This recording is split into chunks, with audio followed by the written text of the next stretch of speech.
Hello and welcome to another episode of the Full Force Weekly, brought to you by Generals Joe's Reborn.com with me as your host, Christopher McLeod AKA Diagnostik80. For today's episode, I'm joined by the awesome Patrick Notpicard Stewart. In this regular video series, we round up all the week's news in the world of G.I. Joe. What is it, Pat? It's the Full Force Weekly. Yes, it is. Happy Saturday morning, everybody, all our viewers and listeners that are flowing into the comments already. Pat, how are you doing this good morning, my good man?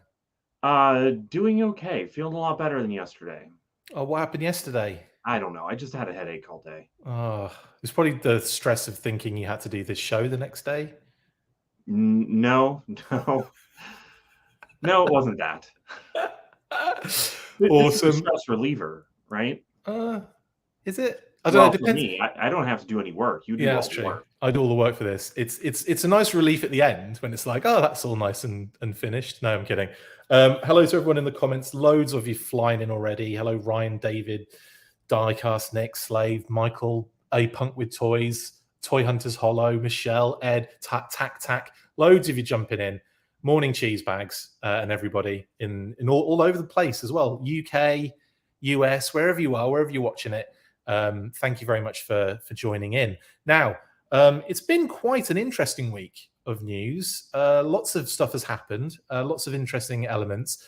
And of course, we got the very fun and awesome opportunity to chat with Emily and Lenny, which was pretty cool.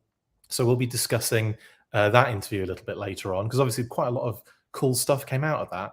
Oh, one thing I just noticed, I think there was something I forgot to put into... I forgot to put into the what do you call it? I've forgotten what it's called now. The slideshow.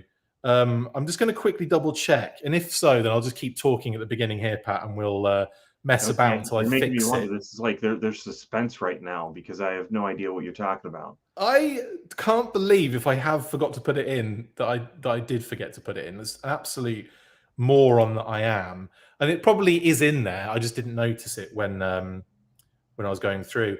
I could have sworn I put it in there, though. Just got to wait for this to load up. This takes ages, sorry. Anyway, while we're here, Pat, how have you been, buddy? What have you been up to this week? More editing.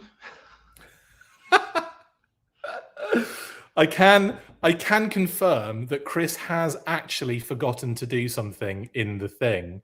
So what's going to happen now is, like, so smoothly while I talk and do this at the same time, I'm going to fit something else in. So it's just going to be completely a surprise to me. That's cool. Yeah, it's complete surprise. So I still don't know. This is hilarious. I always do this. I thought I'd done everything I needed to do. I'm almost scared of what's going to show up. It's actually really, it's the best. Dude, it's the best part of the interview, in my opinion, is what I've missed out. Oh, okay. I think you know what it is. Yeah, well, okay. I probably don't.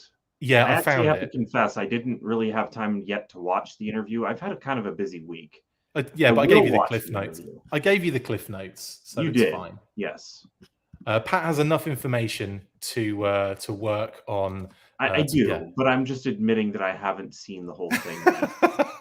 Well, you'll be happy to know. I'm apologizing again this week. You'll be happy to know I have fixed it, but now I need to do some other aspects, which is going to be really annoying for people. I'm going to see if I can. Yeah, okay, right. Now, hopefully this doesn't take over the whole screen and ruin everything, which it could do. I have had this happen in the past, but if all works well, we'll be moving on in a few seconds and I can just relax again. I can't believe I forgot to put this in the slideshow today. We are back in the game, Pat. Right, okay. Let's move on. Let's get to the first news story. And actually, this is one of the biggest news stories because it's not just about, well, it's not really about G.I. Joe at all, but it does concern two absolute giants in the toy industry.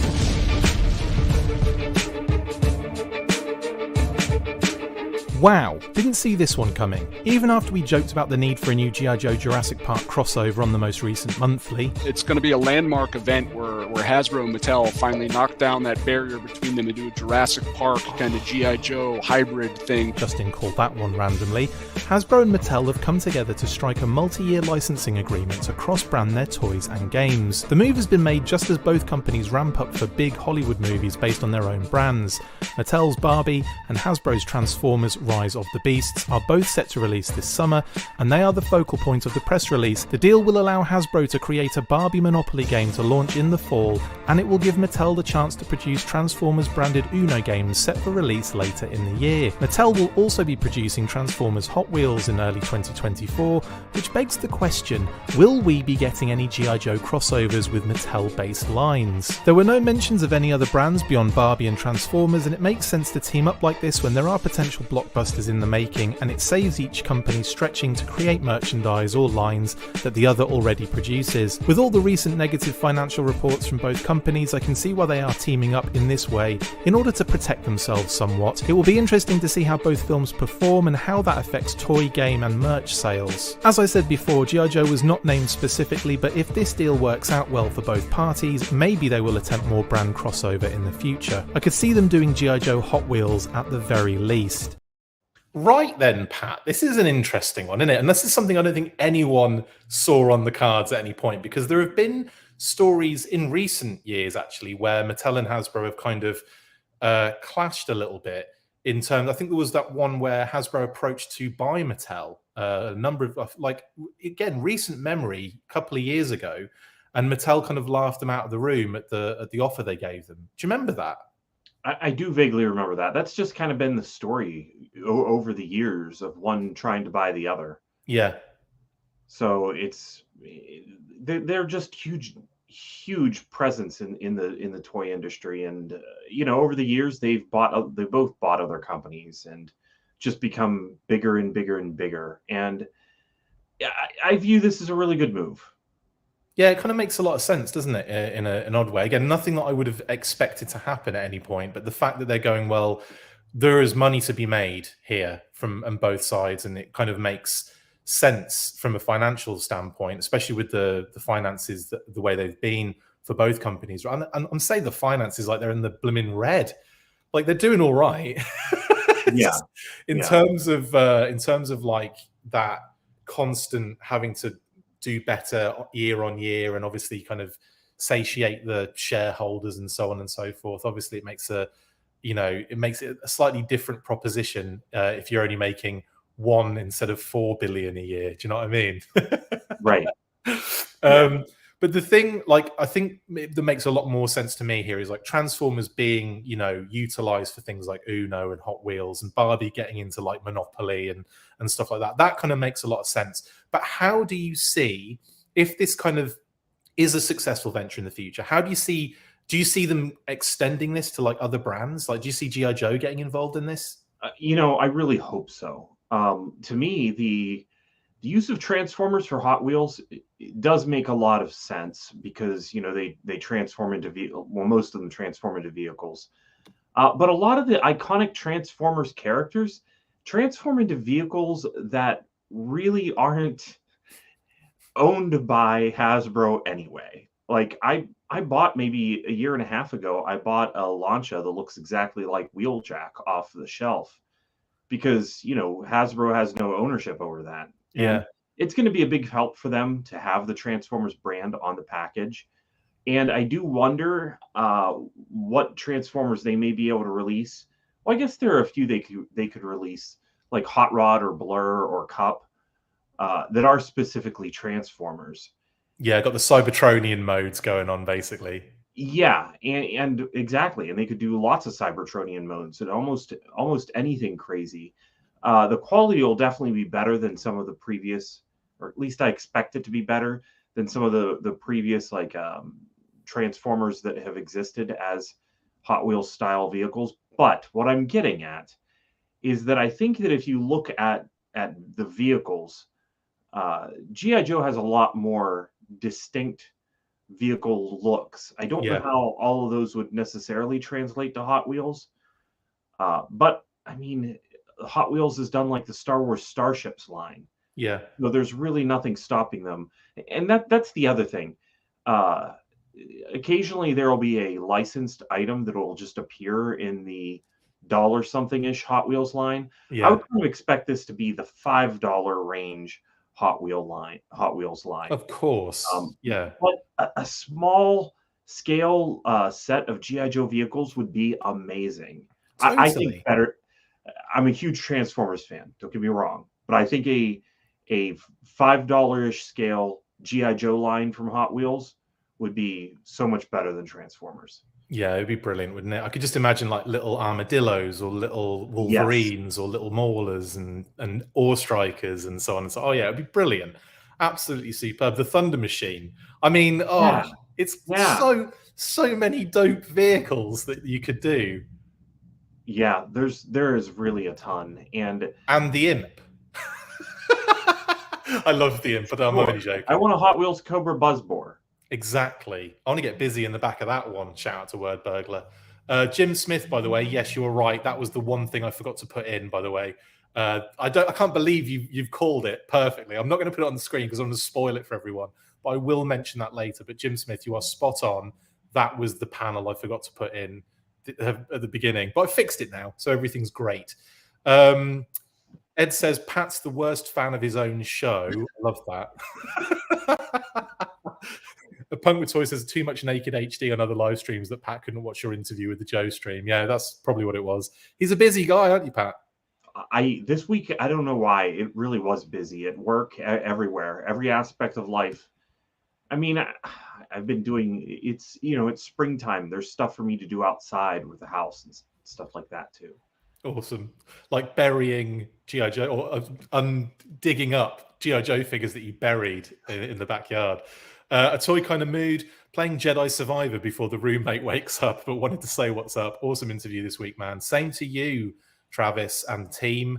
Yeah, go check out A Toy Kind of Moods chat they had with Lenny and Tony from the Hasbro brand team. That went out the same night ours went up. I was waiting for it to finish. So I watched it, get it done, and then I uploaded ours. But yeah, awesome stuff. And a lot of Hasbro interviews went out this week, so that's awesome. Diana Davis says, "Color me shocked. I never thought this would happen. Now Barbie can come with G.I. Joe." Brilliant, Diana. Absolutely genius. Cool. Right. Sorry, there's been loads of comments, and I apologize. I'm not going to get to all of them. I'd also like a Transformer that turns into like a battle ram. Ooh, yeah. Hell yeah. I want there's a lot of crossover opportunity here because obviously was it Masters of the Universe is Mattel's, isn't it, basically? So it wouldn't be one of those things like with I don't know like the wrestling, for example, WWE. Like there'd be a lot of red tape to do some sort of crossover there. Yeah. But with something like Masters of the Universe, we're talking it's a different ball game, isn't it? Yeah, there's just one company to make the agreement with. G.I. Joe Masters of the Universe crossovers? See, this is where they needed to already be making a O-ring style of other toy lines. Oh, that would be fun, Hasbro. wouldn't it? And yeah, I think that would be fun. O-ring Masters of the Universe. Well, you've already got a Sergeant Slaughter exists in Masters of the Universe style, right? Yeah, he does. And that I forget what the figure's called, but yeah, the Masters of the WWE Universe. Yeah, it's a gross name, but I mean, like the actual name of the figure.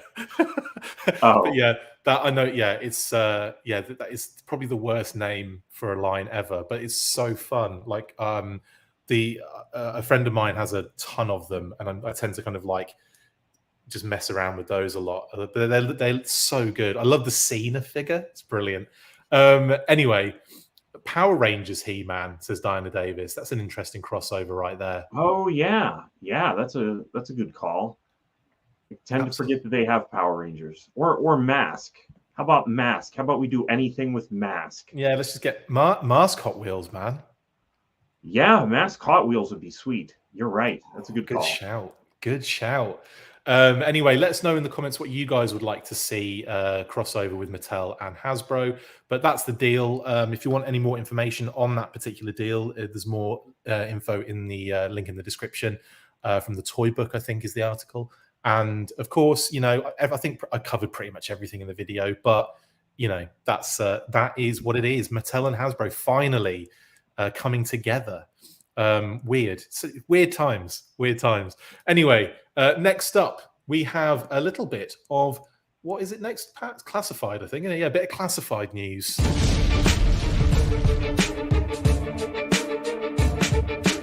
Thanks to Kapow Toys on Facebook, it looks like some figures from the latest wave of G.I. Joe Classified will start to show up in mid-May. Torpedo, Rock and Roll and Scrap Iron will be the first figures to hit Blighty around the middle of next month, which is definitely a bit quicker than previous pre-order to delivery time periods, to say the least. I'm very excited to see these figures and the rest of the wave when it starts to appear. We've also seen Copperhead in box early as well, so I don't expect to wait much longer until we see those in stock either. That really just leaves Shipwreck to complete the 5-figure wave, and of course Snow Job and the female Cobra Trooper / Officer 2-pack. What a wave this is, eh? Probably one of my favourite lineups so far, and so many awesome accessories and pack-in inclusions. Not far away from Yojo June now as well, which means we will probably get even more new stuff to Gore-Cat and pre-order. Little bit more classified news for you, as 2 leaked listings have revealed the release date for both Tunnel Rat and Firefly.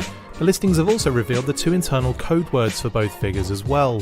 Lovecraft, aka Tunnel Rat, and Carol, aka Firefly, taking us back to a time before Hanna-Barbera inspired internal code words. The listings have both figures slated for an October 2023 release, which usually refers to on-shelf or in-hand dates, so you can expect both of these to show up for pre-order during Yojo June, most likely. We can also confirm that they will be 2 of the standard 5-figure wave of figures, so it's possible we'll get a few more listings pop up soon, which will tell us who else is in that 5-figure wave, so stay frosty. Stay frosty indeed.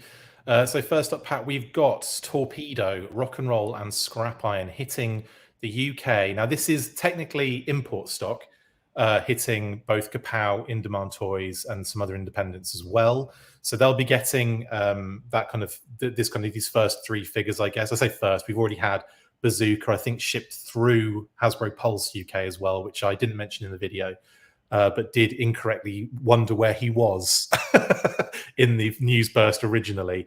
But in actual fact, he's already kind of gone through that process with Hasbro Pulse UK, I believe.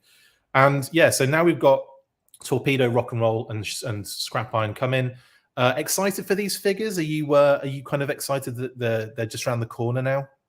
Scrap Iron's the standout here, in my opinion. And yeah, I look forward to seeing him available. I'm not doing the pre-order thing anymore, so I'm hoping that I just stumble upon these, which has been happening pretty frequently lately with toys. Yeah, I definitely feel that vibe. There's definitely been like I feel almost like an anti-pre-order feeling for myself as well. Like I just kind of, I go, oh cool, pre-orders, and then deal with it later. Like, you know, I'm not, it's like we'll report on it and get excited about everything, but then at the same time I'm like, it just gets like, you want, like you said in the past, like you wanted that kind of control over things where it's like, yeah, you know, it gets to the point where you'll do a load of pre-orders and then you'll forget, and then like the next, you know, the next moment, like everything's coming in at once rather than being spread out. And like the end of last year was brutal for people that pre-ordered a lot of stuff. So yeah, I'm definitely kind of in that vibe. But I really love this wave, and I cannot wait for so many of these figures. Torpedo as well. Oh my god, he looks phenomenal, Torpedo. And like not even just the toy photography shots, which always make figures look sensational anyway, but like the figure they had on the live stream, like showing it off with all the gear on him and everything, I was just like, damn, Torpedo wasn't even on my like radar, honestly, as a figure that I was like super excited about until I saw that figure. Like not even the digital render was cool and everything. I was like, yeah, that's decent, cool figure. As soon as I saw it in reality, I was like, damn, that's going to be good. I have a lot of fond memories, actually, specifically about Torpedo, because I was a big fan of G.I. Joe in 1982. I loved the 1982 figures and played with them a lot. And so for me, walking into a store and seeing the 83 lineup with how dynamic it looked in comparison, the first figure I came home with was Torpedo from a David Weiss. Nice. Yeah, I love it when you had that that kind of memory that just won't. It's like that feeling, you'll never forget it. Yeah. Like for me, it was seeing that wall of figures in a US toy store, just like an absolute aisle of figures, GI Joe, just one entire aisle, carded for as far as the eye could see, and it was just like this is heaven that I'm in right now. Yeah, just phenomenal, absolutely phenomenal. Never forget that. Yeah, so Torpedo, Rock and Roll, Scrap Iron. Let us know in the comments who you're looking forward to out of those three. Like I said, they'll be coming into the UK, import stock mid-May. So I'd expect Pulse to probably start shipping them in the UK kind of the end of May, possibly even early June. And then for the US, who knows? Like we've had instances where it's been shortly afterwards. We've had instances where it's been huge amounts of time between the UK and the US getting them. So I would imagine we're probably at that point now where they might be minimizing that window. So again, I would probably expect end of May to early June, but we'll see. We'll see. What do you think, Pat? Do you think we'll see them anytime soon in the US, or do you think we might have to be waiting a few months? I get the feeling that we will, but whenever you say import stock, that means that they ship them there themselves. Is that right? Usually they ship direct from the factory to people that you know, what do you call it, order them. And of course, UK being in the position that it is on that route, I believe get theirs, like Europe and UK get theirs first, and as it comes over to the US, I think that's how it works. Okay. I like the logistics of it are where I get a little confused. I was under the impression that a lot of stuff comes over on the standard shipping containers, but some companies in the UK were ordering stuff to be shipped directly to them, so yeah, because they got there faster. Well, this is the thing. The Joe line is exclusive to Pulse in the UK, right. So that's where the kind of like that's where the stock. But the thing is, the distributors in the Far East will have connections with the retailers in like independent retailers, and right. They'll sell them the stock they have, because that Far East will always have it before everyone else because it's already there. Yeah. So they just get it direct from those distributors. So that's what I'm thinking. Since them getting it still exists a little bit outside of the standard. Yeah. Put it in a container and ship it to Hasbro Pulse UK. Ship it to the United States. It's going to be a little extra accelerated.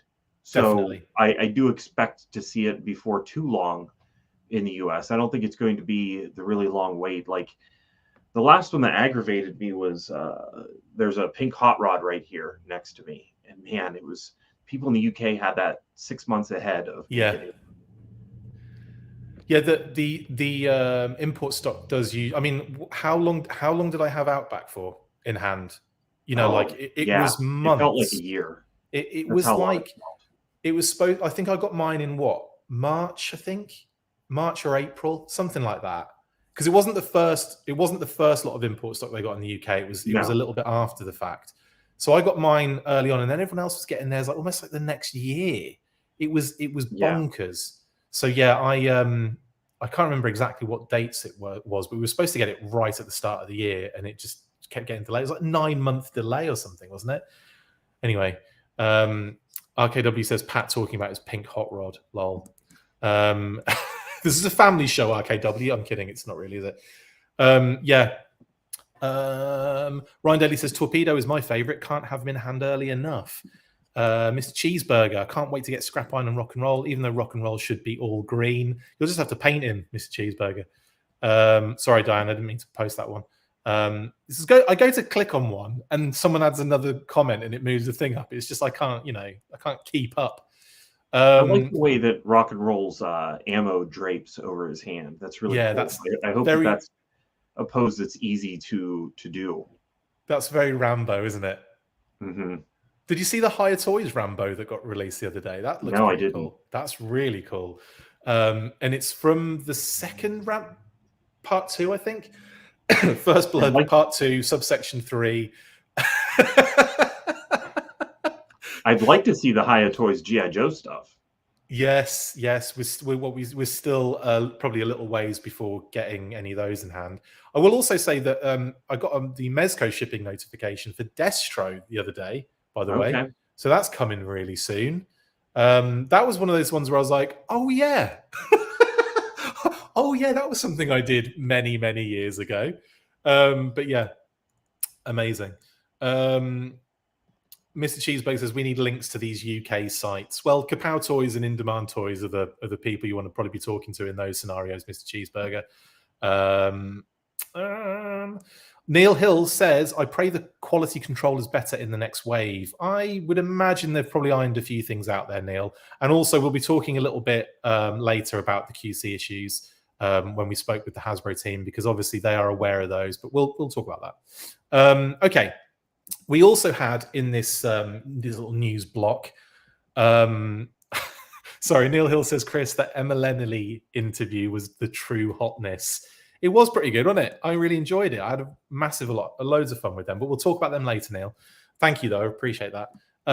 Tunnel Rat and Firefly. Now, we got leaked release date listings for both of these, which also revealed their internal code words, which is Pat's favorite subject matter. Pat loves internal code words, so much so that he's got his own internal code word. What is it, Pat? What's your internal? What would your internal code word be? I don't know. I'll name them after food I like, or Transformers, or something else. Create a Transformer that's also food, and that's Pat's name right there. Is the one? You put me on the spot. I have. Can't think of one. Terrible of me. I bet there is somewhere. There's some sort of food Transformer name. Let me know in the comments, guys. Especially bots. There's probably some crazy name. Of course, bots. If you were a bot, what would you be? What did you transform into? Well, the best bot is Frostferatu. A cupcake vampire transformer. It's just so weird. Oh, I love that. That's the code name. That's Frostferatu on the left, and I don't know who it is on the right. Amazing. Love bots. Shout out to Word Burglar, who voiced one of them as well. That blew my mind, that did, when he told me that. I was like, what? And then, yeah, lo and behold, stream it, and there's his voice all over everything. I was like, this is mental. Anyway, yeah, so Tunnel Rat is Lovecraft, and Firefly is Carol. So we've going back to the old, what do you call, the author internal code words for these. Now the listing state they've got a release. This is in hand date, by the way. This isn't like pre-order date. This is in hand, on shelf, etc. of October 2023. That's crazy to think about. But do you think they'll maintain that date, Pat? Do you think that we'll get them at that point? I hope so, because that is one of the frustration. That's part of the frustration with the pre-order system, in my opinion, is the long delays between pre-ordering it and getting it in hand. If they can cut that time down, I think that would be a big plus. And I do wonder, how often do they really use these code words around Hasbro? Do you suppose that Lenny's like Tunnel Rat, and it's like Lovecraft? You know what I mean? We don't say that other name around here. Mate, I guarantee nobody uses these internally. No. This is one of those things where it's just for, I suppose, to hide certain things, because obviously this information is mainly public for the most part. Like it goes out on, like, what do you call it? What's that website that's like all of the port information? But we used to. There's this random website. You have to pay for it, actually, I think. But it's a random website that does, like, all stuff that's coming into certain ports at, certain times, like manifest information, right? And it will have. I remember the first time Classified came out, this port document was leaked, and it had like loads of information on it, and it had all of the internal code words like dung beetle and tarantula. Do you remember those? And yeah. So we were able to work out who was who and everything, and I think it's just for that. But how funny would it be if that was the case? They're all going around Hasbro saying these names, and everyone's just like, I can't remember which one Carol was. which one was Carol? Firefly. And then this like alarm goes off and like all the legal team come in and the SWAT team bursts in the windows. You can't use that name. You can only use the internal code word. That's what I expect happens. Our imagination of what happens at Hasbro is way off, isn't it? I think so, but it's more fun, isn't it, to picture that? Way more fun. Right, yeah. So anyway, that's some interesting info. Also, the other information we can tell you is that these two figures will be standard release. So they are going to be standard $24.99 figures and will be 2 of a 5-figure wave. There'll be more information coming, of course, with the other 3 figures in that wave, I imagine. So they'll probably pop up at some point. Oh, RKW likes, that's actually not bad. I mean, usually there isn't any reasoning behind the code names. Dastardly Pet was a pretty obvious one that we were able to reveal was Mutton Junkyard. But Christmas Carol, Cracker, Firefly, obvious. I like that one, RKW. That's a very good route to Firefly. I like that one. Anyway, you explained Christmas crackers to us some episodes ago. Yeah, those not in the United States. We didn't know about those. It's so interesting. Yeah, I introduced those to the family in the US, and it was a cracker. It was amazing. Right, Tunnel Rat and Firefly. Are you excited for these 2 figures? By the way, Pat, first and foremost. I think that Firefly is going to be a big one. I'm really interested in that one. I love the addition of the RC car with that figure. It's just such a great idea for him. It's really fun. Backpack looks pretty dope as well, doesn't it? Like that's got some bits and things going on. It's got the port on one side for, I imagine, to put the gun on the side there, and then a little port on the bottom, which I imagine maybe the remote controlled buggy attaches to. I can't really see anything else that would go on it.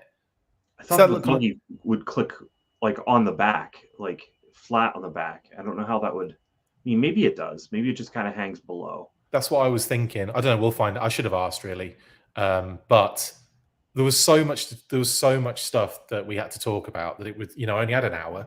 And I'd give it up to the Hasbro team. They were there the whole hour, and I got a lot of information from them. But anyway, that's for later. But yeah, what about Tunnel Rat? I'll tell you what I do like about Tunnel Rat is the night vision goggles they've given him.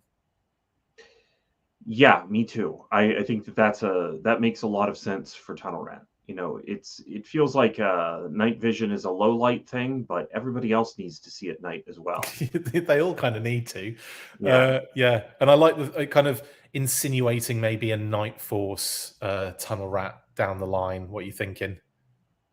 Of course, yeah. I mean, naturally, the Tiger Force one is going to be the standout. Oh goodness me! They've got to do a Tiger Force one out of this. And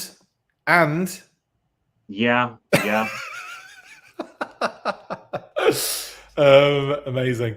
Talking Joe, Mark says, can't listen live today, but just dropping by to say hello. Full Force Weekly is an integral part of my weekly routine. Thanks, Chris and Pat. You're welcome, Mark. No worries, bud. Hopefully you'll be able to get a better routine in the future.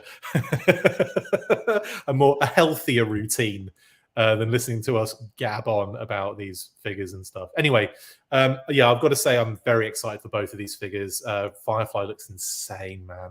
Like again, I wasn't even mad at the first Firefly. I really like the first Firefly, but this one is like, it's nice to have both versions of the character in the line. Yeah, it's like we've said before, that's one that I think that the first one departed so much from what you expect from Firefly that now we have the best of both worlds by them making it depart enough that this one feels like a more classic one, if that makes sense. Yeah, totally. There was very little in the previous Firefly, other than maybe their head sculpt, right? That you could probably say was and I love the fact that they did that, honestly, because we've got 2 Fireflies, and that's the more the merrier, in my opinion. Yeah, the more the merrier. I also want the later 90s Firefly in green. Hell yeah, with the hat. Yeah, definitely removable. That's a good idea, actually. If they put that hat on him and then made it removable, then he could have almost a classic Firefly look. You could make some of the gear removable. Yeah, that's a good idea. I like that idea. I'm down for that. We're kind of formulating a monthly episode here in our heads, aren't we? How can we make this into a monthly with structure? Anyway, that is pretty much everything for. Also looking forward to Tunnel Rat, I've got to say. Like you said, Tiger Force, yes. Nightforce, come on. They have to utilize this figure a couple of times with this opportunity that they have in front of them. And I would be there all day for all of them. But anyway, yeah, really looking forward to these figures. Cannot wait for October now. Just wish my life away. Right then. Next up, and this was the biggest news, I guess, of the week for us, and that was getting the opportunity to chat with the wonderful folks at Hasbro, Emily and Lenny, and we're just going to break that interview down now, this second.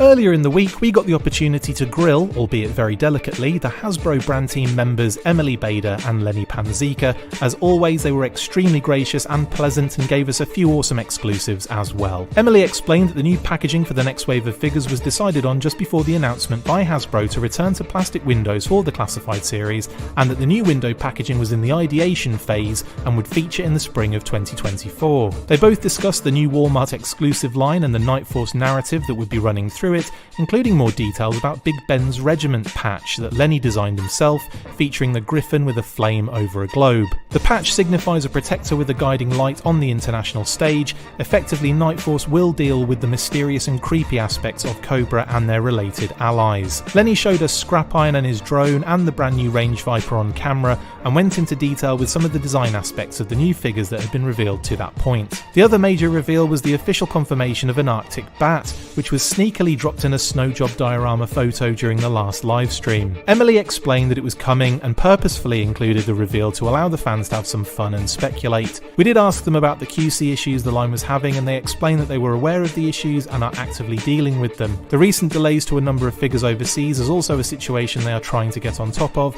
and we did ask what was happening with the O-ring line, but they couldn't discuss it yet. More news on those stories to come, and now we wait for Yojo June. Yes, we do. Everyone stop doing everything and just wait for Yojo June now. Yeah, right. So, big interview. Really had a great time again with Lenny and Emily. Massive shout out to those guys, and of course Hasbro for allowing us to do so, and just being really accommodating and pleasant and answering all of our questions and all that kind of stuff.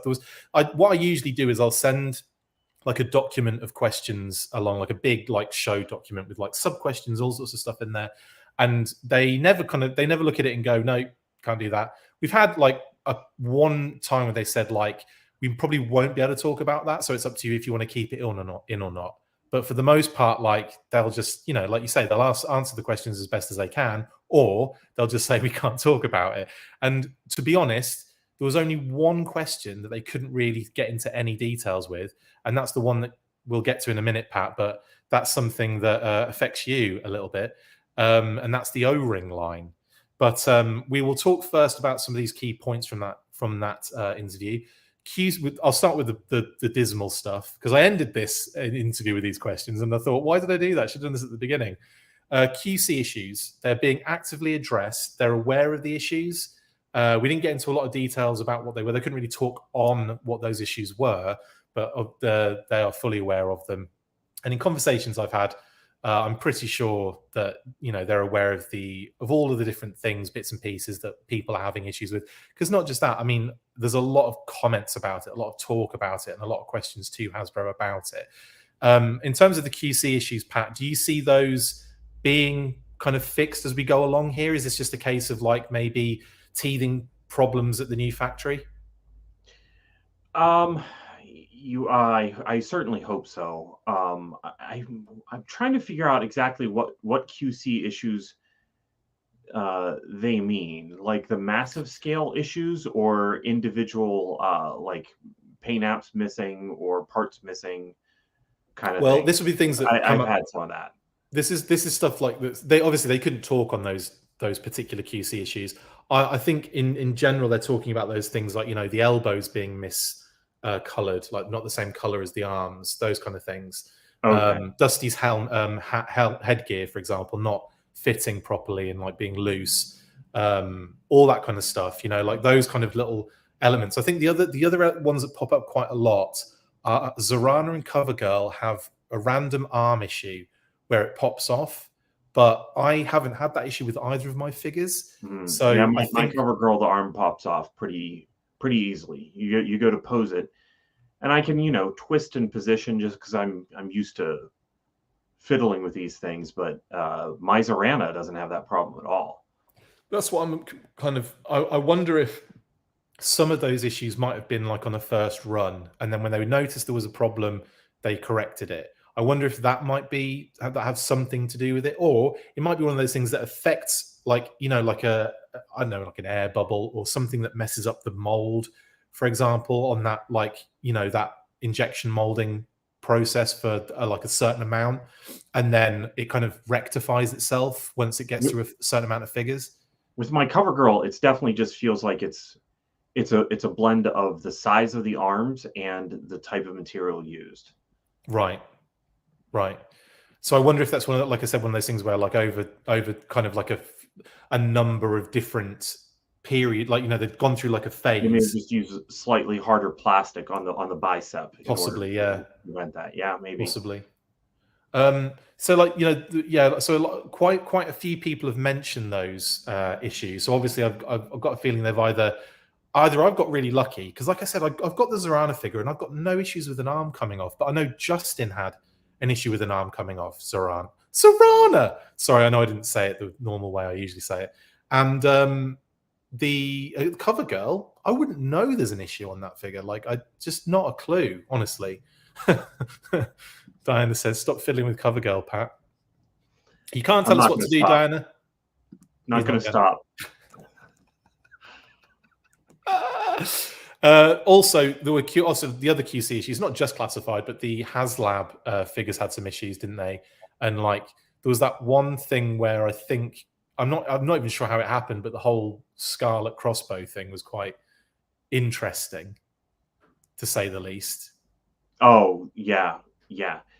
Some of that comes down to design issues, because that's what I was getting at. Because QC is more a measurement of making sure that each output matches exactly the intended result. And, you know, if it got approved to have no handle on the crossbow, then that really doesn't come down, I don't think, to it's not a factory error. Yeah, it's just a factory error and a very early design and approval problem.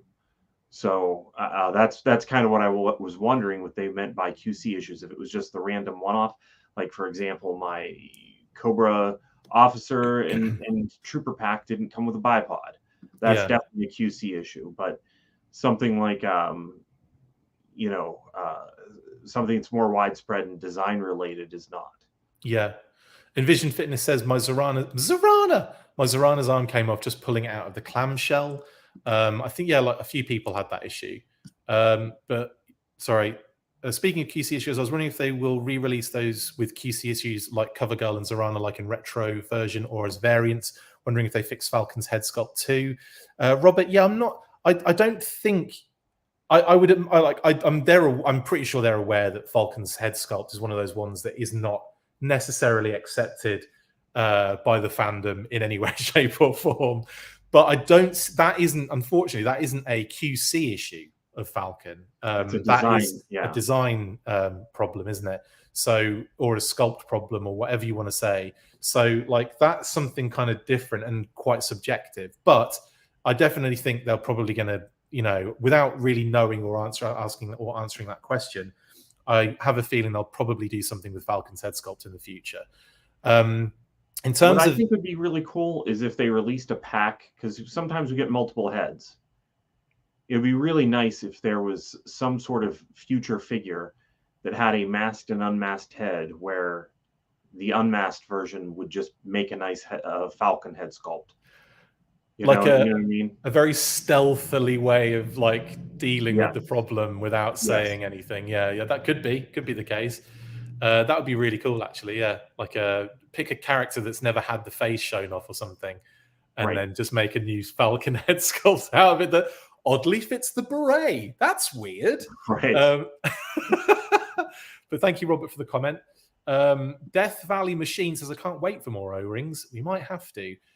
Sammy Delco says, their O-ring reaction seemed ominous. Strange because I thought the vehicle seemed to do well, but the figure 2-pack seemed less exciting in terms of character selection and price point. So let's talk about that quickly, Pat. O-ring character selection is something that we've discussed. We've had an issue with this kind of since day one, when it was like, oh, Snake Eyes and Storm Shadow out of the gate. Obviously, fair enough. I can accept that. What are we getting next? Blooming Duke and Cobra Commander. Okay, right, I get it. Maybe we'll get something Trooper and Officer. Okay, right, I get it now. We're just going to get, it's the core character hump, but for Hasbro. Now, what are you thinking? What do you think would make an actually like a good use of an O-ring line right now? You don't come out of the gate with just the core characters. I mean, this is the same problem that they had with the Gentle Giant GI Joes, is that the initial offerings weren't the most enticing ones. They're good figures that I eventually wanted to get to, but they needed to come out of the gate with something better. And as a person collecting O-ring figures, I loved what I've gotten over the last 25 years. But whenever the line ended in 1994, there were some key characters that had not come out that I wanted to see. Dr. Venom, Pythona. Why have I gone through 25 years of wishing for these figures only to have Cobra Trooper and Cobra Officer again? I'm exhausted of even dreaming of it. Now, I don't think that the O-ring line is completely dead, but if I had to guess, I would say that we will get a few more things with the Transformers crossovers, but unless they actually focus on making it be a line intended for people who have collected O-ring figures for 25 years beyond the 1994 line ending, 30 years almost. It's been almost 30 years since the line ended, and we still don't have a Pythona in O-ring format. We have a wonderful Pythona in 4-inch figure, but in O-ring format, you know, unless it's that O-ring style that fits the vintage style, it isn't what I imagined was missing from the line.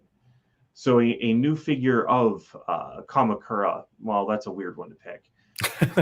But, you know, some of those figures that have come out since then, unless they're that style, they're not quite scratching that itch. And that's what I want. And that's, I could go on forever about this, but the O-ring line just really needed to infuse some of those things that we hadn't gotten for the last 30 years. Yeah. No, I feel your pain on that one, mate. I think, how can we still be here talking about not having an O-ring Pythona? Like it's nuts, isn't it? Like in this day and age, we've even had the movie in theaters. Yeah, recently. I mean, we did get the Club O-ring Big Lob, we did, but I would just really have liked a new head, like some new sculpt parts. And yeah, the movie was in theaters. Like there was so many opportunities to do big things and to make it feel special again. And, you know, I loved the way that they were repainting things in the early 2000s. Those were great figures. I'd be at a loss if they hadn't gone through that era, because there's a lot to love about that too, and a lot to celebrate about that. But where's Pythona? Where is she, guys? Where's Dr. Venom? Where's Dr. V? Absolutely. There's tons of characters you could go through though, like tons. And I think like I said, we had the opportunity with the movie in theaters. There was an O-ring kind of thing going on while that was happening, so it could easily have done. It wouldn't have taken much to go right. Here is the movies around the corner.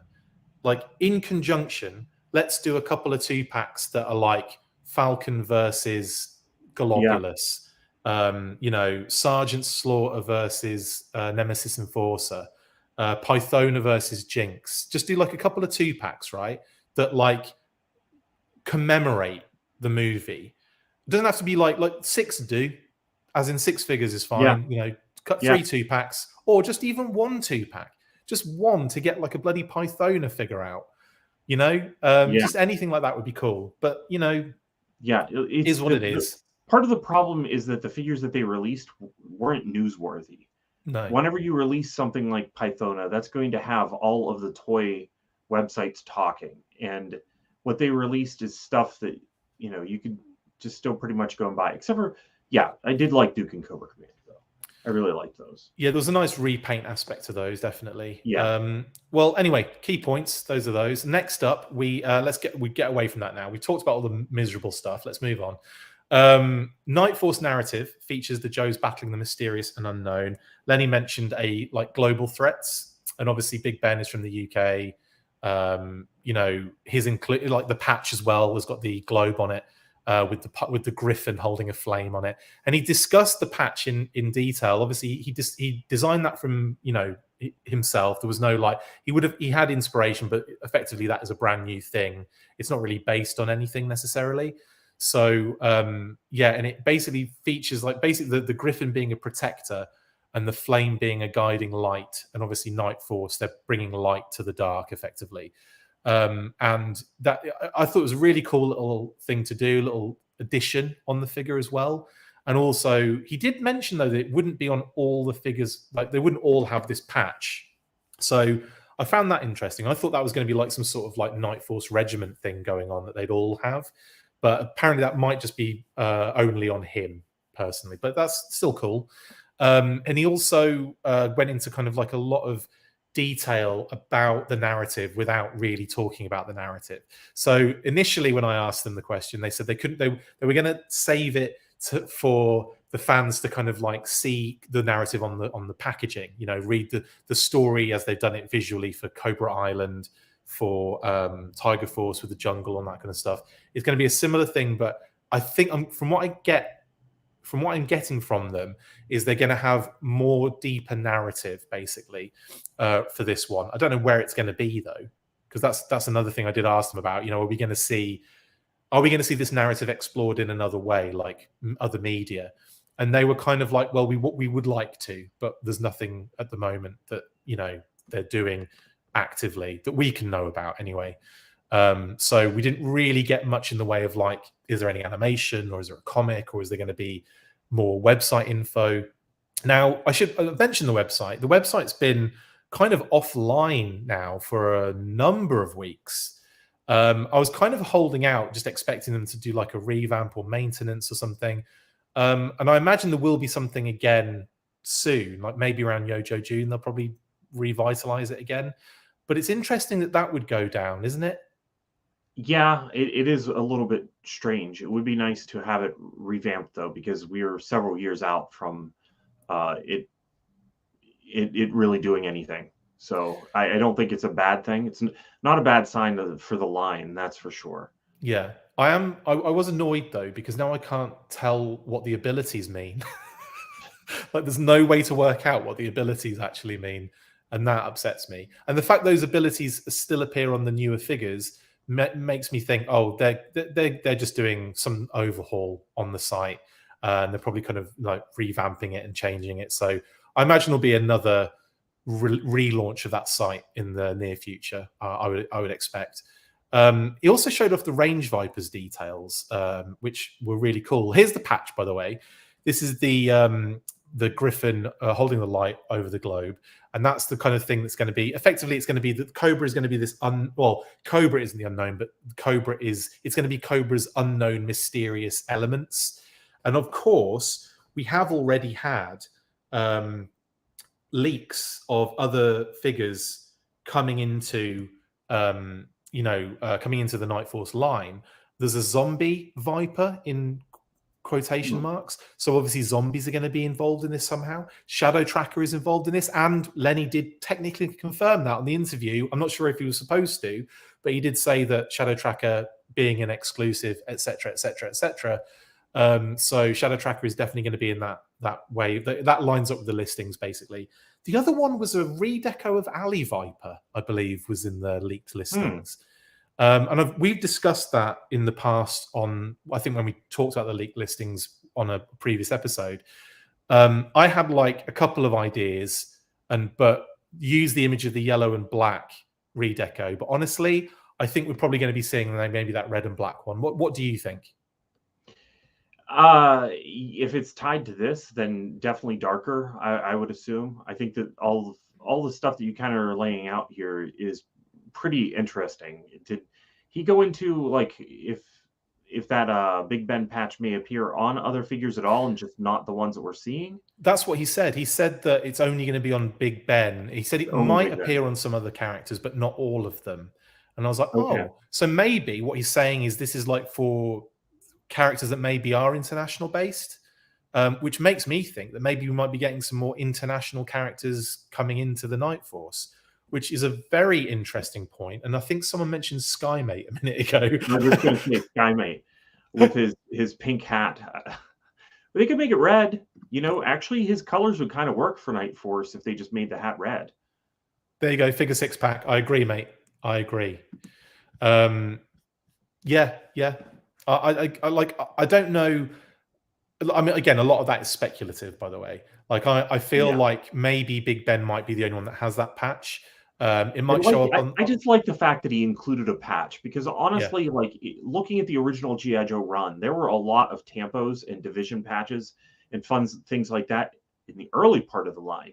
In the later part of the line, there weren't so many of them. Yeah. So whenever you're looking at revisiting some of those characters, it's really cool to me that he created this. I like this a lot. To me, this is a plus.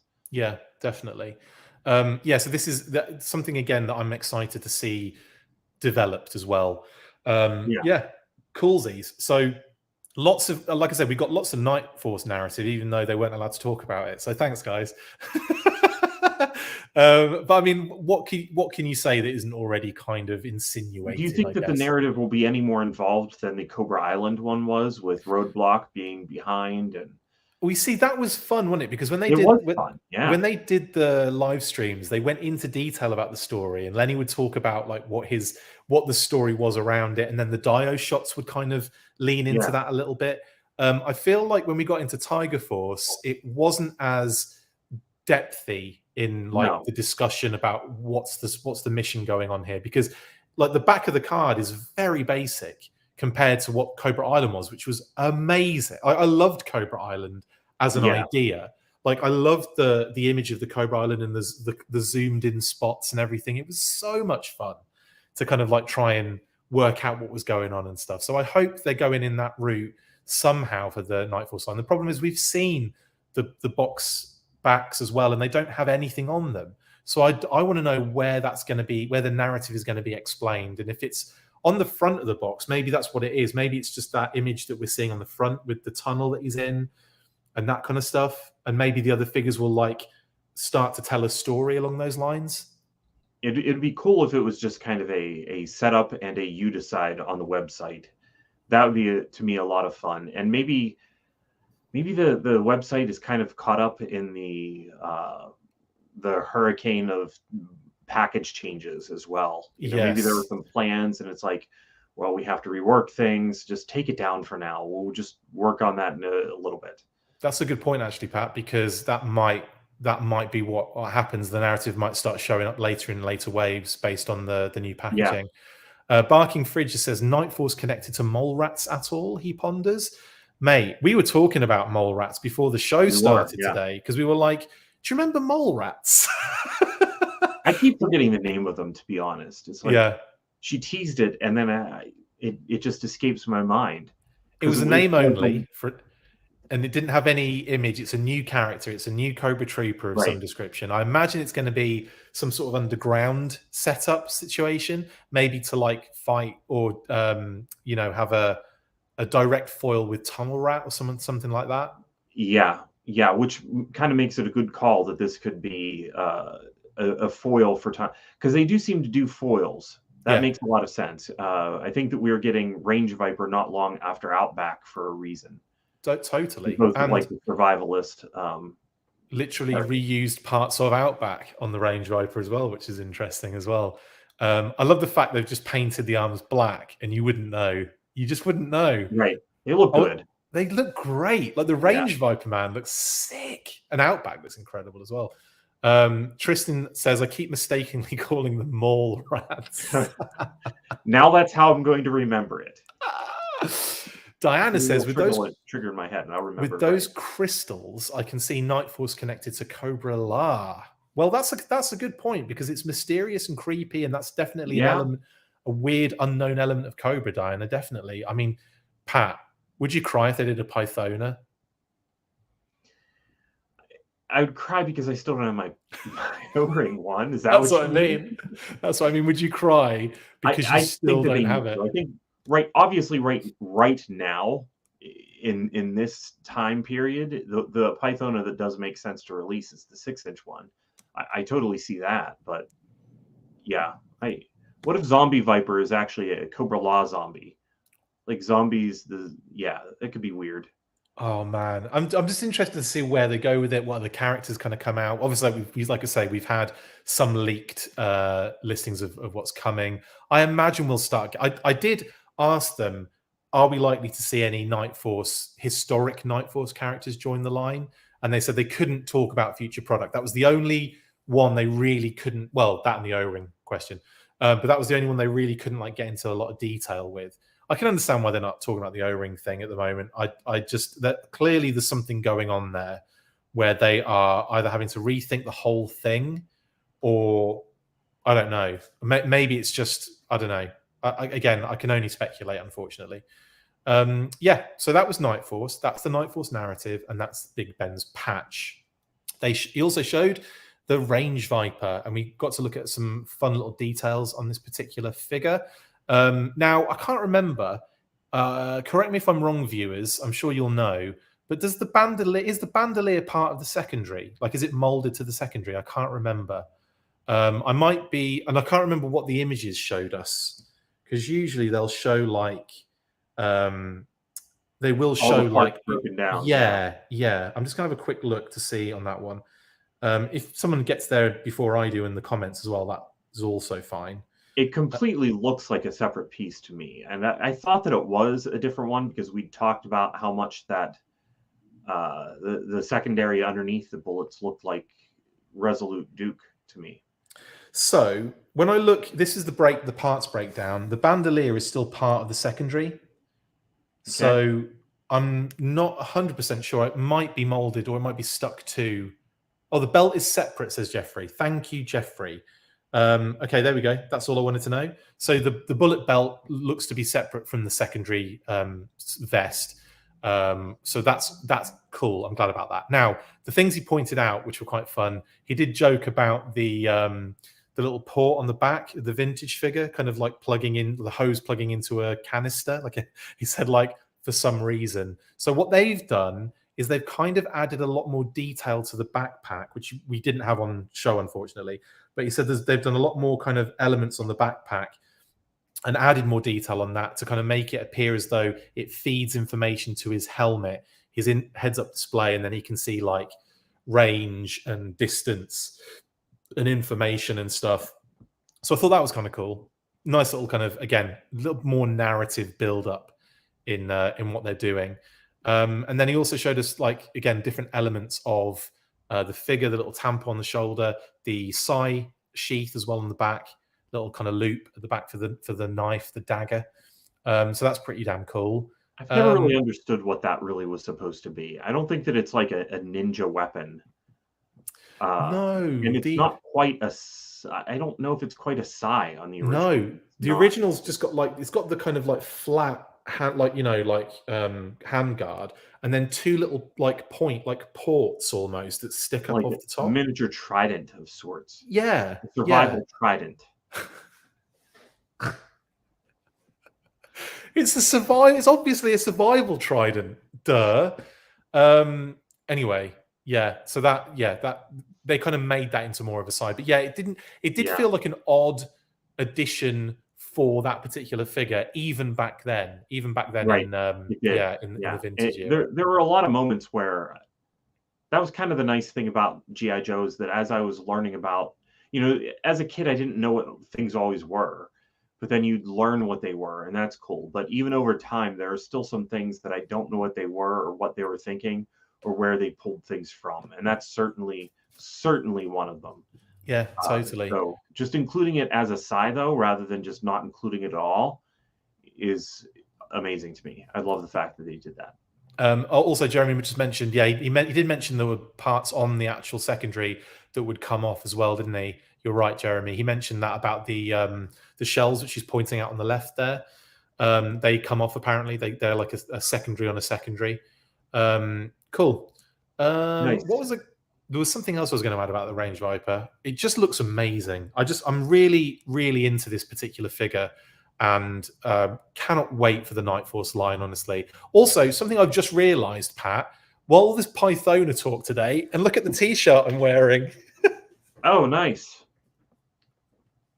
We know everything. Yeah, not me. Not me. I've got a pole position happening today. Pole position. I can't hear that title without belting out that power ballad of a theme tune.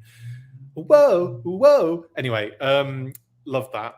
Great show, man. When is that coming back? When are we going to get pole position merchandise, for goodness sake?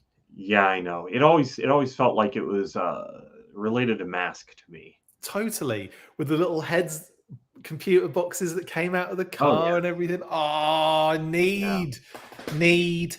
Anyway, Jeffrey says Big Ben's belts are separate as well. Thank you, Jeffrey. Yep. Yeah, look, what I was getting at was I wasn't sure if the bandolier, like the actual the bullet belt, kind of came off, or if it's attached to the secondary.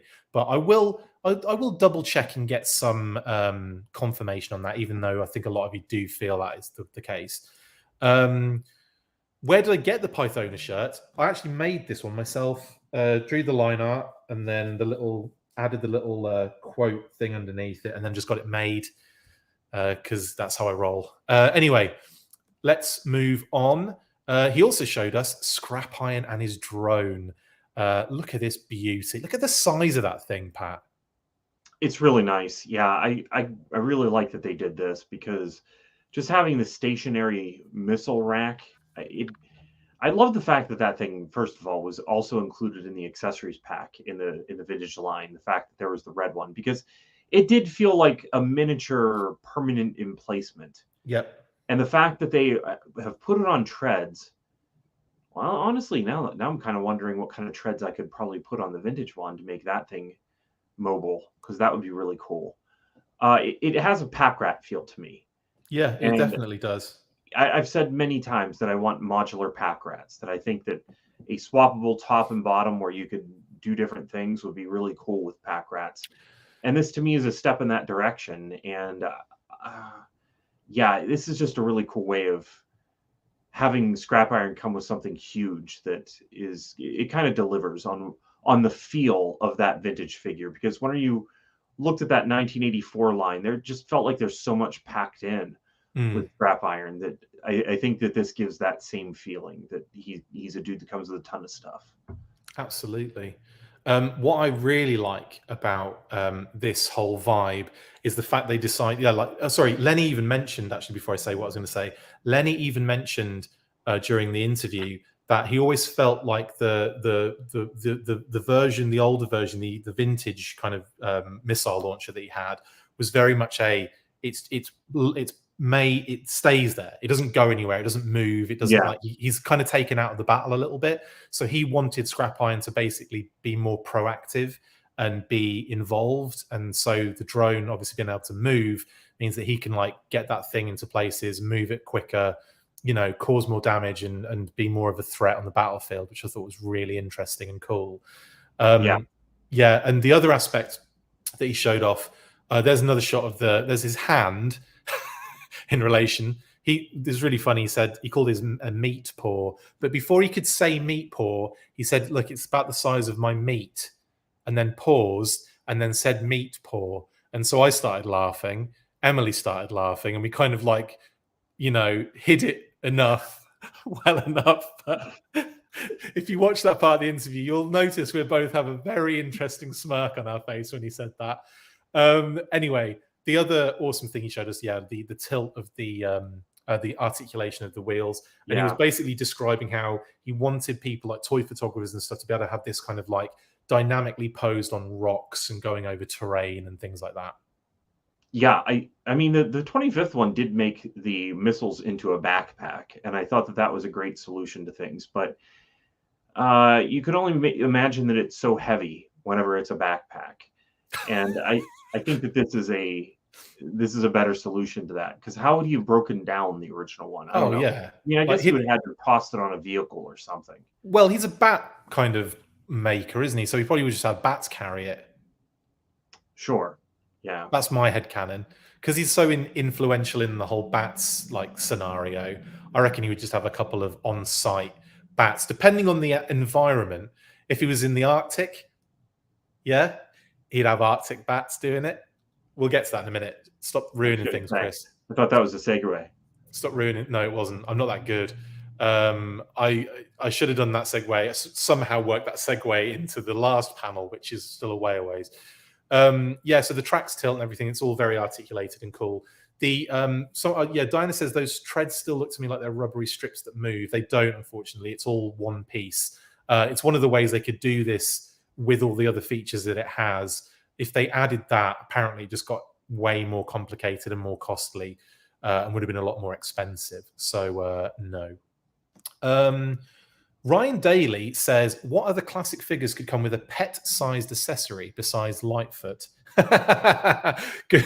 Thanks, Ryan Daly, for making that clear that I can't use Lightfoot in that particular monthly topic. I appreciate it.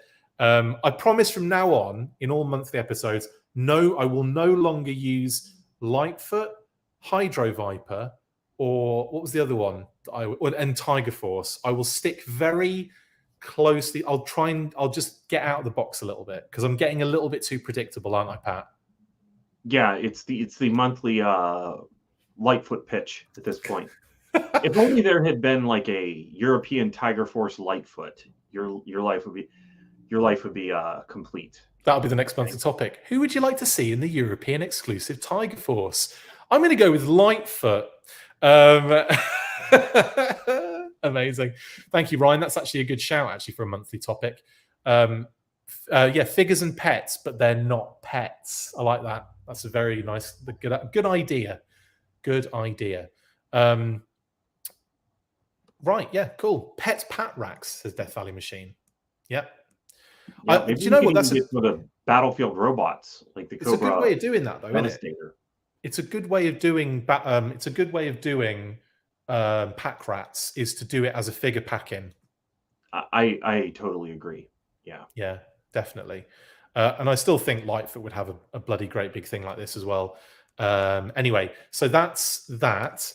He also showed us some more detailing on. This is on the back of the drone.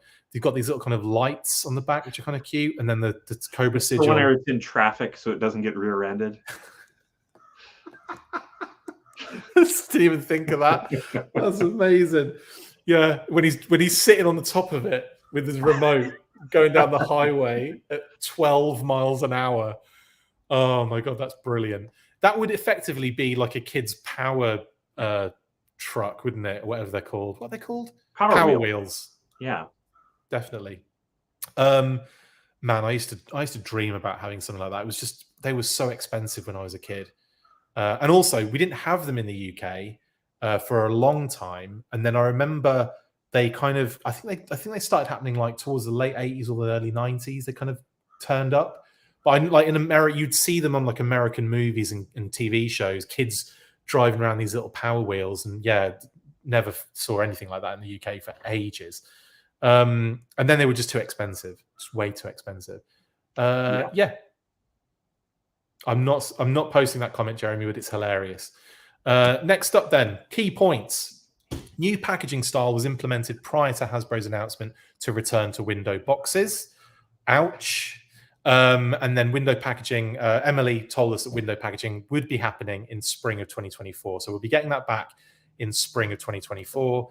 And initially, like they were talking about the fact that they basically changed the packaging, they'd implemented it, and then Hasbro made the announcement, and they're kind of like, oh, well.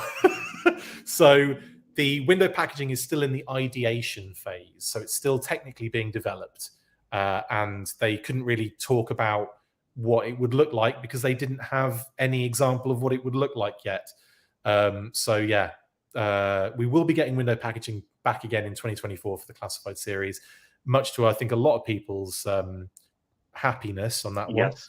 But the way things are coming out at the moment, Pat, we might get a few waves of this new packaging. I would expect that we would, yeah. I see how it stinks for them, but I'm glad that they were just kind of making sure that there was constant improvement and that they were listening to us and responding. That's where this comes from. It comes from a place of constant improvement, and I can appreciate that. Yeah, well said, actually. That's really cool. What I will also add there as well, yeah, they were talking about, or we did speak about the new packaging style, as in the one that we've seen images of, aka this one. And Emily was saying that they had a lot of feedback, and it became very abundantly clear that people were saying, if you didn't know what this was, right, if you didn't know what this line was, and you were just a casual buyer or just someone in picking this stuff up because of nostalgic reasons, whatever, it's not necessarily clear what you are getting in the actual box based on the artwork that takes over most of the box. So it was clear to them they had to do something that really signified what you're getting. And I thought this was a good, like, in between kind of way of doing it, giving us, again, interesting, cool artwork with interesting backgrounds, but it's effectively the figure, just what you're getting in the box. And I was really into this as an idea. Yeah, me too. I don't want to say that artwork is necessarily, well, some of them I've not been into. Yeah. But looking at two of them in particular, like Pimp Daddy Destro, or I should say Prophet Director Destro, and Cover Girl, the design style of the art of those, I think, doesn't really match the design style of the figure that's inside. But with Destro, there was the window box, so there was no mistaking what you were getting. With Cover Girl, that on a shelf, as a consumer, I really wouldn't know what to expect. And I've had the same problem with other brands. I walk into the store and I see other toys, and it's like some Marvel stuff or Power Rangers, and I really just pick it up and wonder what's in the box. I'm saying the same things we've said a million times. No, it's totally relevant, and definitely something I agree with on that one, definitely. And I think that's why I was kind of, again, when you're in it, when you're kind of enjoying it and you're just buying it and you know exactly what the deal is, it's different, and you don't put yourself in that. You don't view it through a different perspective, and you don't kind of go, well, because sometimes you think like, well, who else is buying it? Are people really buying this that aren't people that are like well into it? Apparently so. Yes, because I think that's almost the entire point of putting this stuff at Target and Walmart, is to get those birthday gift sales. Yeah, definitely.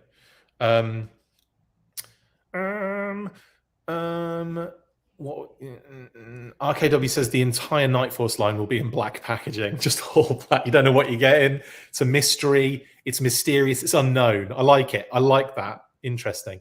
Mr. Cheeseburger, thank you so much for the super chat, and he says thank you for your love and passion for G.I. Joe. Thank you.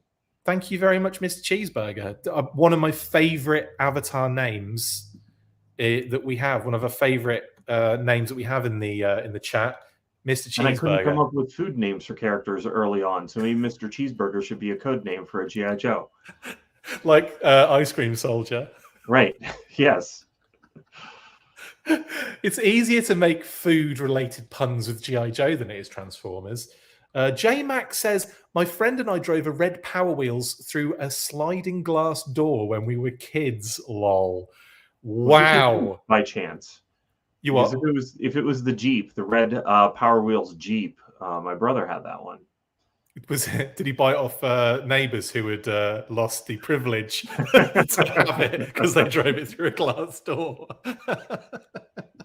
That'd be great if it was like a whole serendipitous moment there in the comments. Ronan just said, man, I love Classified. Awesome, Ronan X33. Glad you're happy and enjoying yourself. That's brilliant. What else we got?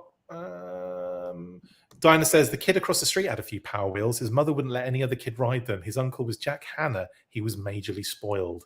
Wow. Got her back by telling him Santa Claus isn't real. How dare you, Diana? How dare you? I don't know what you're talking about. I don't know what that means. I can't understand that, what you're saying there, Diana. Sorry.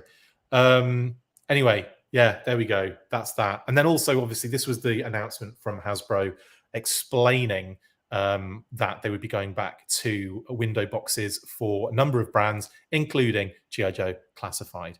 Now, the last thing that we had, well, it wasn't the last thing. It was well in the middle, I guess, of the actual interview. Emily and Lenny were able to confirm the existence of Arctic bats. They are coming, confirmed. There was a little joke about it at first. I did ask the question, and she was like, "Who's to say it wasn't just a thing put in the background?" And she went, "No, they are coming." Like she just gave up on trying to spin anything. No, she's great, and yeah, the fact we're getting Arctic bats confirmed now is, I mean, it was always going to happen, wasn't it? I mean, this was obvious, but it's nice to have that confirmation. Yeah, and I think we also kind of knew whenever the bat came out that there was no way that it wasn't getting some repaints. And you know, I guess even prior to having it, I think we knew about the Python one. Yeah. But yeah, this is cool. I like the fact that they did that too, that they threw in some stuff for fans to dig into, a little Easter egg to find. I know that again, that kind of like, that makes me happy, because it doesn't always have to be this rigid way of doing things. And effectively, Right. they can literally do what they want a lot of the time, with what you call it, approval and everything. But they could come up with a plan of action and implement it, right? And it doesn't necessarily have to be so rigid that you can't drop the occasional little thing in here to make people, go crazy or whatever. I think they kind of did it a little bit, and I think it would have been in the same response had the Python Crimson Guard not been leaked beforehand, because Bazooka had a Python Crimson Guard in the background of his product image. So I think they're doing this on purpose now. I think they're dropping these things in there, and their intention obviously was to reveal that a Python Crimson Guard was coming when they did that Bazooka diorama image. But obviously, like I said, it had already been leaked by then, so effectively they were just semi-confirming the legitimacy of that particular leak. Yeah. In this case, this was their full control, and they're just like, there you go, we'll throw that in there. People are going to see it, obviously, and it'll make the speculation happen. And this is the thing, like when they do name-only reveals, they can't really say bat. They could say Arctic bat, but you know exactly what's coming. Do you know what I mean? Like, you know exactly what to expect. So I kind of think that there's a few things they don't do name-only reveals for, like redecos effectively, do they? That's a good point. That's a really good point. Because how exciting would it be to have just, I guess maybe they could say, Nightforce Tunnel Rat, or whatever other ones we've speculated on as a name-only reveal. But I don't know. The name-only reveals are way more exciting whenever it's a new sculpt. Totally. And also, it's nice to be like, it's a character name, and then you don't know what you're getting. Like, you could get a Tiger Force one first. You could get like a Nightforce one first. So yeah, totally. Ed says new belt and holsters though. Yeah, looks like there are some new aspects to this one. I've got a feeling they might be throwing a few little different things into this particular one, which is pretty cool. I'm excited to see what comes out of this one, definitely. Figure Sixpack says the Arctic Bat sports Hulk Hogan's weight belt. Yeah, he just won some sort of division championship there, didn't he? Anyway, that was it, I believe, for the entire. And that, by the way, that was the panel I forgot to put in, by the way. Jim was 100% right. He said earlier, Chris forgot to put the Arctic Bats one in, didn't he? And I'm like, yes, that's exactly what I forgot to put in. And that's why I didn't tell Pat. Because I didn't tell you, did I, when I was doing this beforehand? And yeah. No. Yeah, I didn't know what one it was. I thought that it was a different one that you were confirming. Could you imagine? That'd have been even more fun, wouldn't it?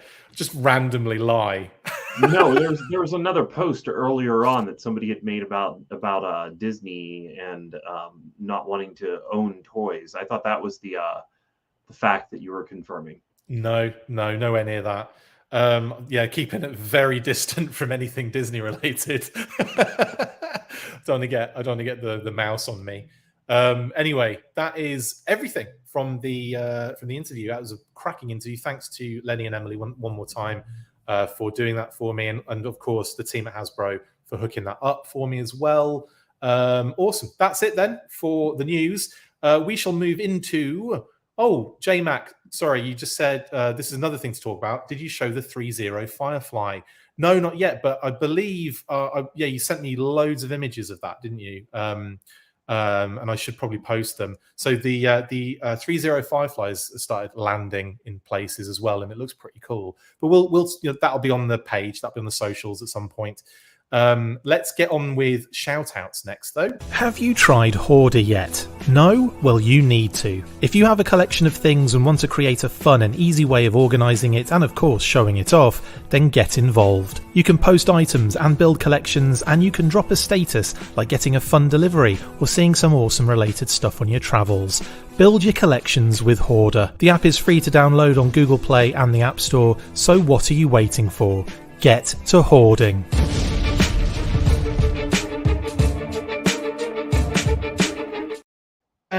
Out. Starting with you, Pat. Who have you got? I'm going to shout out to Philip, but I'm not going to apologize this week because I've been working my butt off. So it's more of a screw you, Phil. No. We should have an episode of Articulated Points coming up in the next few days. I'm hoping to have it out by Sunday, which I guess that's tomorrow. Can somebody add a 31st to April just so that I have more time to get it out this month? That would be really cool. I always feel that way when we haven't done the monthly recording yet, and it's like the 20-something, and I'm like, I'm not going to have much time to get this done. Yeah. Oh, that's another good shout, Jim Smith. Yeah, I forgot about this, by the way. The voice of Zorana, I didn't know it was you, is making her first autograph appearance here in Lake George, New York tomorrow. Yeah, I did see that. And also, isn't she going to Joe Fest as well? I think she is going to Joe Fest as well. Yes, that was just announced. Yeah. And I forgotten her name, and I feel bad, so I'm going to quickly get it so that I can say it. It is Lisa Raggio. I didn't know that was her. His name, yeah, and that's really, really cool. So yeah, if you get an opportunity to speak to her, go say hi. Go up to her. She loves it when you go, Zorana, I didn't know it was you. She's going to be getting a lot of that, not knowing why. Yeah, she probably have no idea. So everybody do it who sees it. But Jim, thank you for letting that one out. Yeah, and everyone's letting me know. It's Lisa Raggio. Thank you, guys. Appreciate that. Or is it Raggio? Is it Raggio or Raggio? You'll have to let me know. I want to make sure I'm saying her name correctly. Raggio. Raggio? Is that how you say it? I don't know. I'm curious Lisa how Raggio, because that sounds cool. Pat's put a much better intonation on it there. I like that a lot. Yeah, I don't know how it's said. I'm curious. I always like to know how people pronounce their own names so I can get it the way that they want it. I've had all sorts of funny pronunciations of my name, so I totally understand that frustration when I get other people's names terribly wrong. Like Christopher? Is that? Christ, op, her. Close. McLeod is the one I'm kind of getting out there, Pat. It's the McLeod part. You probably get a lot of McLeod.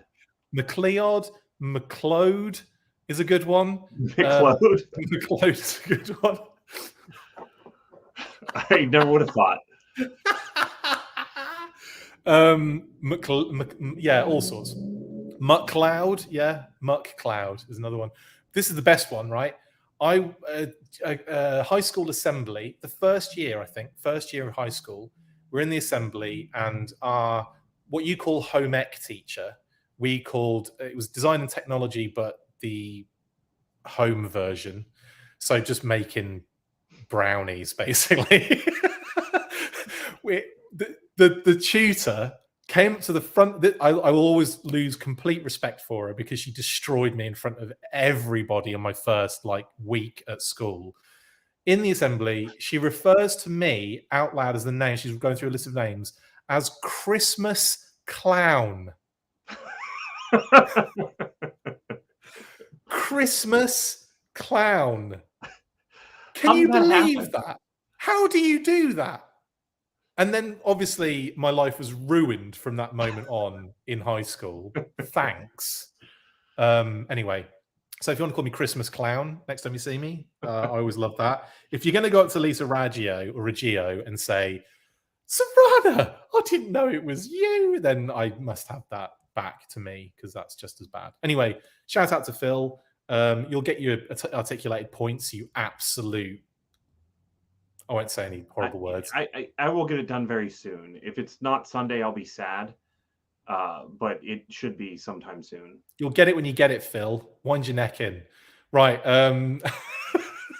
This is not an apology for once.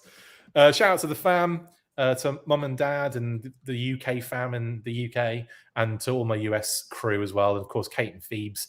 Love you guys very much. Thank you for all the support. To Brian Sauer for the amazing graphics, as always. Thank you so much for doing some last minute stuff for me as well, bud, this week. Much appreciated.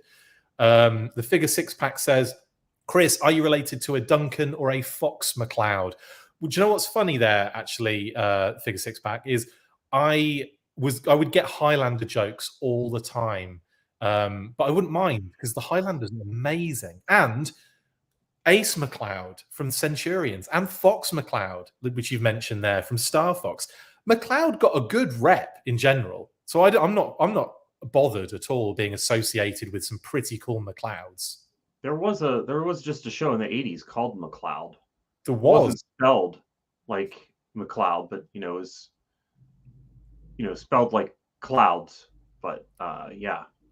I used to get a lot of clouds jokes as well. Yeah, a lot of, like, my ancestors were from the clouds, and I'm like, well, yeah, kind of. They were from the Isle of Skye, so it's like even more like on point, in it. Basically, McLeod comes from son of Leod. There were Vikings that came down into Scotland and the Isle of Skye, and they kind of landed in the Isle of Skye. And anyway, sorry, you're getting a bit of a history lesson here, guys. Because obviously Muck means son of, basically. Anyway, it's a cool name. I like it. That's interesting. I didn't know that. Yeah. You learn something where new. Stewart comes from. You learn something. No, actually, Stuart's Scottish, isn't Stewart is Scottish as well. Yeah. Yeah. Probably has the same kind of scenario going on. Probably has a bit of Viking ancestry in there. You'll have to do a DNA thing. I've done a DNA thing. I'm a lot Scottish and German. Yes. Samesies.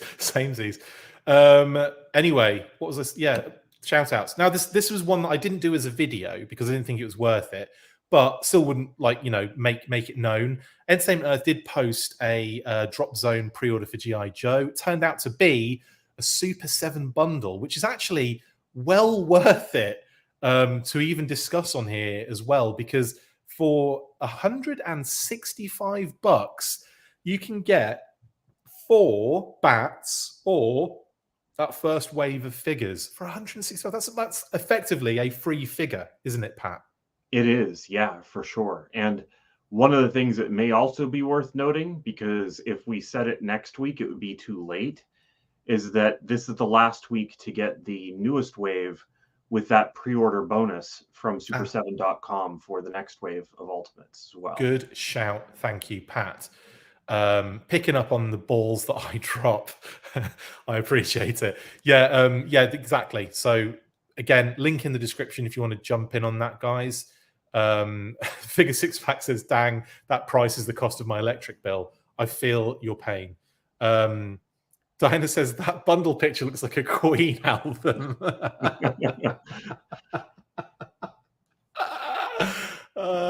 I see a little silhouette of a man. Anyway, yes, brilliant. So that's that. Also, shout out to Skeletron, who posted first shots of their vintage kind of style O-ring figures for basically the first shots. And there's an explanation of what first shots are. Basically, the first figures made from the steel molds, created to test to see if the molds are working correctly. They don't have copyright dates usually, and may be shot in either production or non-production colors. First shots do not have paint applications applied. There's all the information you need. Pat doesn't even need to. They don't need to do anything on this one, Pat. But you can, if you want to, do some elaboration on it if you would like. I'm really excited to see these. I like that they used that definition first shot. I did help actually on the list of definitions over there on Joe Declassified. That was it was fun going through those. I remember you talking about that on, I think we did a AR panel, and you talked about having to like do like definitions for certain things, and it was like there's almost like arguments breaking out during it and stuff like that. Well, as there kind of should be, because the difficulty of putting definitions on those things is that they're just kind of collector terms that emerged over time, and they do have meaning. So of course you have to put definitions to them, but you could also call these like an EP1, which, you know, depending on who you are, like at one point I thought, well, first shot would be like something collectors made up, but the factory would have called them an EP1. But then, like, I was talking to my friend that's in manufacturing, he's like, no, they're test shots. This would be a first shot. It's like, well, okay. So yeah, it's, and I also think that in more modern times, the people working on this stuff also see the collector terms on a regular basis and start using them. So it's kind of hard to find the origin of some terms. Yeah, totally. But at least, yeah, in this case, this is what we're looking at. We're looking at some first shots of these amazing looking figures. I love the proportions of them. I like everything that's going on here. It looks straight up like it's going to fit in right next to those other figures. And it is nice to have something new that is an O-ring format. There you go. I knew you'd be happy. And then obviously they gave even more updates on a recent update as well this week.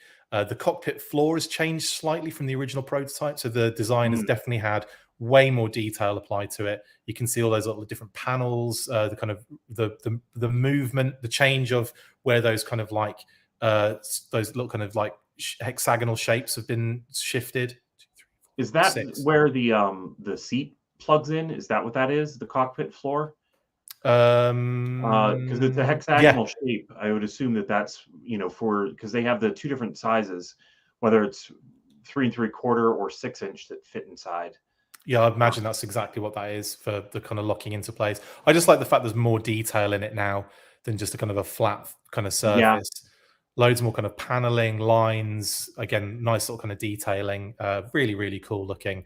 Cannot wait to see this thing finalized, my goodness. And again, the final design of the rear thrusters as well have changed a few details, but added even more kind of interesting elements to it. And again, I think for the better on there as well. Would you say, Pat? Yeah, for sure. I can't get this thing in hand soon enough, though. So, yeah, same. Hurry up, Ben and Skeletron. Get this thing done, Ben and Mark. And yeah, this is the thing that's connected to me, and that is the vinyl covers, front and back, for the vinyl that's coming along with this particular project. I get to drive it by Word Burglar. It's an absolute banger, by the way. And I think those who were in on the actual pre-order of this particular beauty, of the actual, you know, vehicle and all that kind of stuff, the Kickstarter and all that jazz, have already managed to get that MP4 downloaded as well. So you'll be able to hear Wolf Like Me by Cosmic Orphan, and the track that I produced with Word Burglar, I Get to Drive It, which is amazing, by the way. Word Burglar is just the best, man. I love working with Word Burglar. Got some more cool stuff on the horizon with him, by the way. That's all I can say. Also, massive shout out to Bob Brechin and Brian Hickey. This epic Kickstarter project book is going to be coming very soon. The landing page, link in the description if you want to go get in there and maybe make a reminder of this one. My Palitoy Story by Bob Brechin, designed by Brian Hickey. This thing is going to be epic. Are you excited for this, Pat? I am, yeah.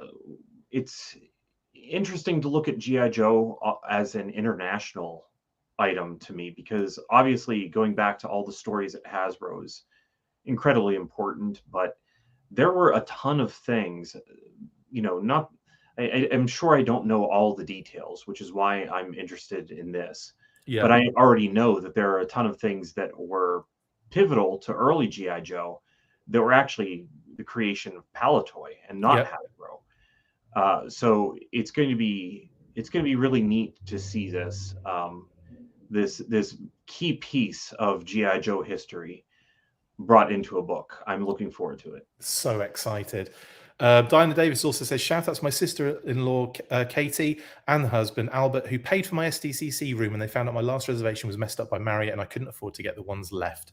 Awesome, Diana. Shout out to Katie and Albert. That's awesome. Right then, and I think that's everything it is. Thank you to our listeners. And wow, I just realized how long we've been doing this. My bad. Thank you guys for joining us on the longest episode I think we've ever done of the weekly. I don't think we've got this far in the past. No, we've gotten this far in the past. It's just been a while. It's been a long time, hasn't it? Thank you guys, all the listeners, viewers, patrons, all of you guys. I know the patrons have been getting a lot of stuff recently. I hope you've been enjoying all of the Intel episodes and all of the live episodes I've been doing with you guys. Got another one for you next week, of course. Now, what have we got on deck for you guys? Lots of things. We've got a big boa and a mutton junkyard video coming very soon. A Let's Talk classified of both of those, kind of name-only deep dives. We've got more news this week, I would imagine. I would hope so. Otherwise, we've got nothing to talk about next week. And then what else is on? We've got to do the next monthly, Pat. We've got to do that as well soon. We'll figure it all out. Yeah, we'll do it. We've got to do the unboxing. That's what I was going to say. The Super 7 unboxing we've got to do soon, haven't we? Need to do that. Yes, very soon. Right. We will make that the next priority, and we'll look to do a combined opening. It'll probably be a pre-recorded job, but we will get that done, guys. Okay. Massive thank you to all of you, wonderful viewers and listeners. Pat, thanks so much for joining me on the show today. It's been a blast. Always fun. Thanks again. You know what to do at the end of these episodes, guys. After 3, 1, 2, 3, full force. I suppose I should press this button now, right? Yeah.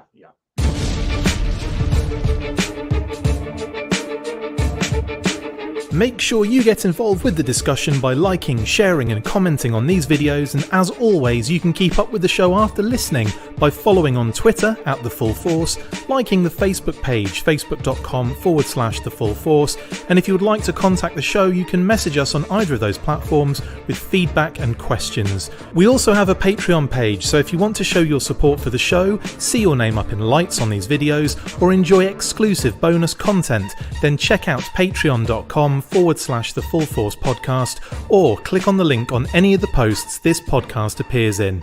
Full Force.